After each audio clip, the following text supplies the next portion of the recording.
মেকআপৰ জোৰতে মাৰিছা ফুটনি মেকআপ গুচি গলে লাগে তোমাক জখিনি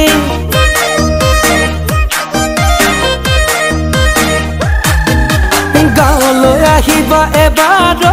ভনীতি আমাৰ গাঁৱৰ ছোৱালী মেকআপ নকৰিলেও এনেহে জানা শুৱনি গাঁৱৰে বোকা পানী গছকি ধূলি বালি গাঁৱৰে বোকা পানী গছকি ধূলি বালি পাৰিবা জানো বোৱাৰী হ'বনে মেখেলা চাদৰ পিন্ধি পাৰিবা জানো শাওনৰ পথাৰত হ'ব তৰুণী